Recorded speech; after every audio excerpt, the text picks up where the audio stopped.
koperasi harus murni dari diri kalian dan untuk membangun diri kalian agar menjadi leader. Kota Salatiga adalah kota kecil di Provinsi Jawa Tengah. Mempunyai luas wilayah kurang lebih 54,98 km persegi, terdiri dari 4 kecamatan, 23 kelurahan, berpenduduk 196.322 jiwa. Menurut data statistik sektoral Kota Salatiga pada tahun 2020, terletak pada jalur regional Jawa Tengah yang menghubungkan Kota Semarang dan Kota Surakarta. Mempunyai ketinggian 450 sampai 800 meter dari permukaan air laut, membuat Kota Salatiga berhawa sejuk.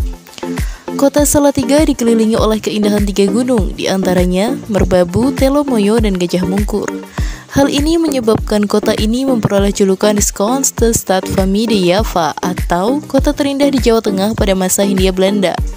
Kota Salatiga juga disebut sebagai Indonesia Mini karena banyak sekali pendatang dari berbagai daerah di Indonesia untuk menuntut ilmu di perguruan tinggi di kota ini. Para anak muda berkumpul di Kota Salatiga untuk menempuh pendidikan di perguruan tinggi. Salah satunya adalah pendidikan perkoperasian yang bisa didapat oleh mahasiswa di unit kegiatan mahasiswa atau UKM pada masing-masing kampus perguruan tinggi. Pendidikan perkoperasian merupakan satu hal yang penting untuk membentuk karakter pemuda melek finansial, mengingat koperasi merupakan soko guru perekonomian bangsa.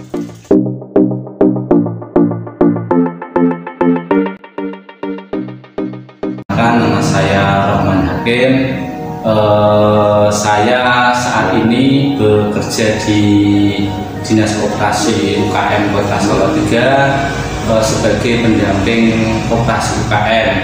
Di kegiatan lain saya juga bersama teman-teman gerakan koperasi di Jawa Tengah mendirikan koperasi perak atau koperasi pemandu ekonomi rakyat. Saya sebagai sekretaris.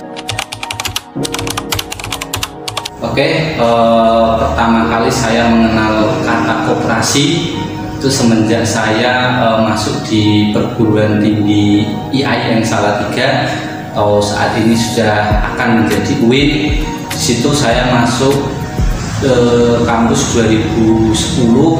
Seketika itu saya langsung masuk di Kokma Fatawa. Kenapa?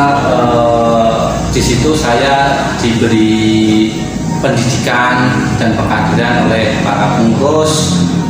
Seiring berjalannya waktu, saya mempunyai minat di situ, penasaran dengan koperasi itu apa. Terus saya menjadi pengurus pertama kali itu di tahun 2012.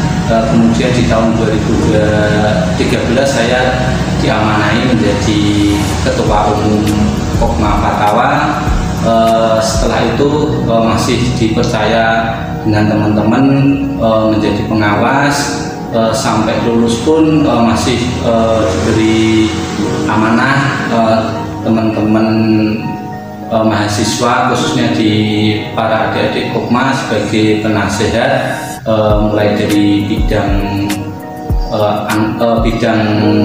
anggota maupun ketua penasehat. Oke ya, pemuda harus berkoperasi karena apa? Dalam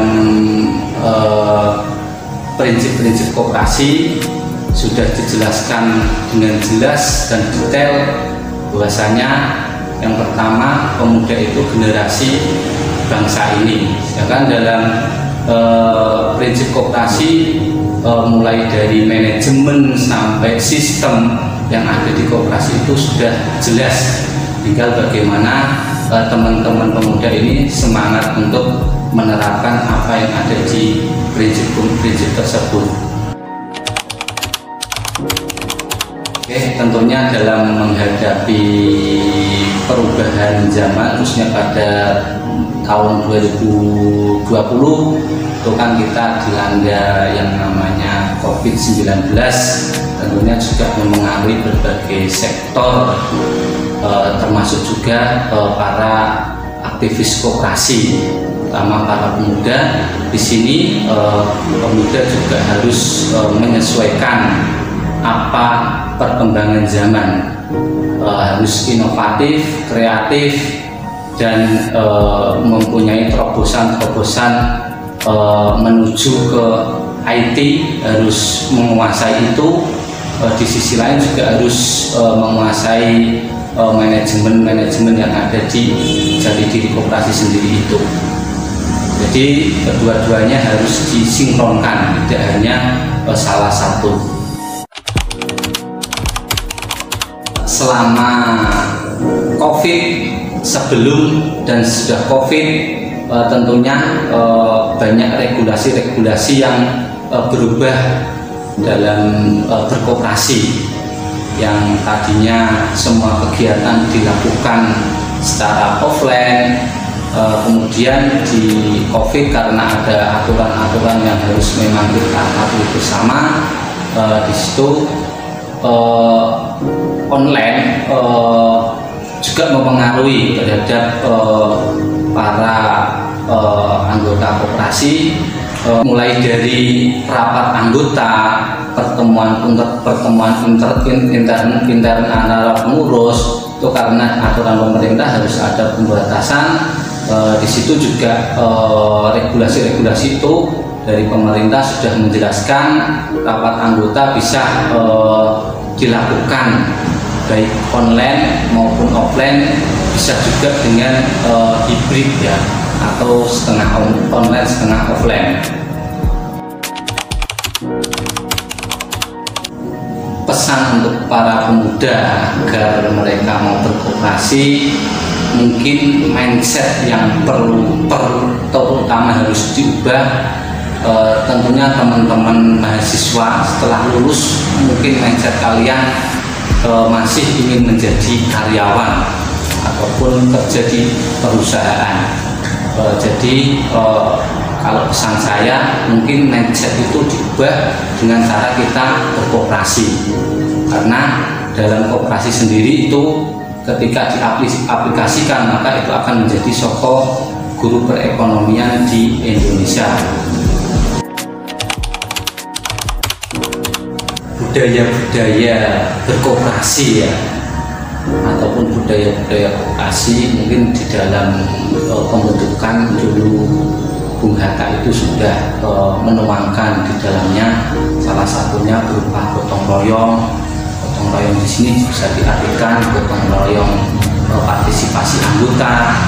Dalam koperasi itu saling menguatkan satu sama lain. Kemudian ada prinsip ataupun budaya tidak ada paksaan dalam kita berkoperasi. Kemudian budaya yang terakhir mungkin musyawarah mufakat, itu yang tidak ada di lembaga ataupun perusahaan. Kalau dalam koperasi kita masih bisa berunding, bisa selagi itu masih dalam tataran komunikasi, masih komunikasikan, dan semua permasalahan itu biasanya kita ambil musyawarah mufakat, kesepakatan bersama teman-teman.